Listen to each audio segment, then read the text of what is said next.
ಅಪ್ಪೋದೈತೆ ಇಪ್ಪೋದೇ ಸೊಲಿದೈತೆ ರಂಗತ್ತರಮಣೆ ಬಲಿಯಾನೆ. ನಾವು ಇರುವ ಕಾಲದಲ್ಲಿ ಯಾವ ಕಾಲದಲ್ಲಿ ಎಲ್ಲಿ ಎಲ್ಲಾ ಜಾಗದಲ್ಲೂ ಭಯ ಸಿಕ್ಕಿದೆ, ಎಲ್ಲಾ ಜಾಗದಲ್ಲೂ ಭಯ ಆಗುತ್ತಿದೆ. ಸೂರ್ಯನ ಪದ್ಮಾವತಿ ಮನಕ್ಕಾಂತ ಗೋವಿಂದ, ಪ್ರಸನ್ನವರನ ಗೋವಿಂದ. ಇದೇ ಶರಣಾಗತಿ ನಮಸ್ಕಾರ. ರಾಷ್ಟ್ರಭಾಷಾಣ ಸಂಗೀತಂ ಅಹಂ ಸ್ಮರಾಮಿ ಮತ್ತಂ ನಯಾಮಿ ಕರ್ಮಾಂಗತಿ. ಅವರ ಅಂತ್ಯಕಾಲದಲ್ಲಿ ಅವರಿಗೆ ಆಪತ್ತು ಬರುವ ಕಾಲದಲ್ಲಿ ಅವರು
ನಿತ್ಯ ನಿರ್ಮಲ ಗೋವಿಂದ, ಬಡ್ಡಿಕಾಸುರಗಾಡ ಗೋವಿಂದ, ಕರುಣಾ ಸಾಗರ ಗೋವಿಂದ, ಕಾಮಿತ ಫಲದ ಮುಟ್ಟಿದವ, ಗಾಯನ ಪಾಡಿದವ, ಹರಿಮೂರ್ತಿ ನೋಡಿದವ, ವಿಠಲನ ನೋಡಿದವ, ವೈಕುಂಠಕ್ಕೆ ಓಡಿದವ. ಇದು ನನ್ನ ಮಾತಲ್ಲ, ಸಾಕ್ಷಾತ್ ನಾರಾಯಣ ಸಂಭೂತರಾಗಿರುವ ಪುಣ್ಯದಾಸ ಮಾತು. ವಿಶೇಷವಾಗಿ ಭಗವಂತನಿಗೋಸ್ಕರ ಒಂದು ಗಟ್ಟಿಯಾಗಿರುವ ಗೋವಿಂದ. ನೀವೇ ಹೇಳೋ ಗೋವಿಂದ, ನಮ್ಮ ಮಾನವಾಭಿಮಾನಗಳನ್ನ ಕಾಪಾಡೋ ಅವನೊಬ್ಬರೇ. ಎಷ್ಟೆಷ್ಟು ಕ್ರಿಟಿಕಲ್ಸ್ ಇದೆ, ಅವಾಗ ನೀನು ಅನ್ನೋದು ಬಂತ ನಿನಗೆ, ಎಲ್ರು ಬಂದು ನಿನ್ನ ತಾಯಿ ಕಾಪಾಡಬೇಡಿ, ನೀನು ದೊಡ್ಡವರಾದ್ರೆ ನಿನ್ನ ತಂದೆ ಕಾಪಾಡಬೇಕು. ಎಲ್ಲ ಆಗಿ ನೀನು ಸ್ಥಾನಕ್ಕೆ ಬರುವಾಗ ದೇವರಲ್ಲಿದ್ದಾರೆ, ನಾನೇ ದೇವರು ಪ್ರಶ್ನೆ ಮಾಡು. ಮೂರ್ತರು ಹೊರಗಿದ್ದಾರೆ, ಅದ್ರ ಬಗ್ಗೆ ಯೋಚನೆ ಮಾಡದೆ ರಕ್ಷಿಸೋರು ನೀನೇ ತಂದೆ ಅಂತ ಹೇಳಿ ವಿಶೇಷವಾಗಿ ಎಲ್ಲರೂ ಸೇರಿ ಒಂದು ಗೋವಿಂದ ನಾಮ ಸ್ಮರಣೆ ಮಾಡಬೇಕು. ಪಕ್ಕದಲ್ಲಿ ಹಕ್ಕದಲ್ಲಿ ಯಾರು ನೋಡಬೇಡಿ, ನಾಚಿಕೆ ಪಡಿಬೇಡಿ, ಲಜ್ಜೆಯನ್ನು ಬಿಟ್ಟು ಭಗವಂತನ ಸ್ಮರಣೆ ಮಾಡಿ. ಭಕ್ತವತ್ಸಲ ಗೋವಿಂದ.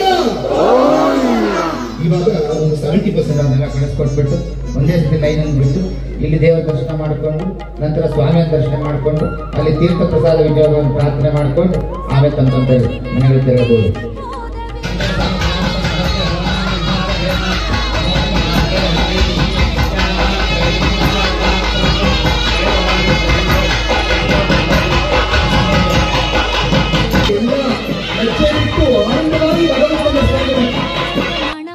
ಜೀವಮನೆಯಿಂದ ಆಚರಿಸಕ್ಕೆ ಆ ಸ್ವಾಮಿ ಭಗವಂತ ಎಲ್ಲರಿಗೂ ಶಕ್ತಿ ಕೊಟ್ಟು ಎಲ್ರಿಗೂ ತಾಳ್ಮೆಯಿಂದ ಇದ್ದು ಮುಂದಿನ ಕಾರ್ಯವನ್ನು ನಡೆಸ್ಕೊಡ್ಬೇಕು.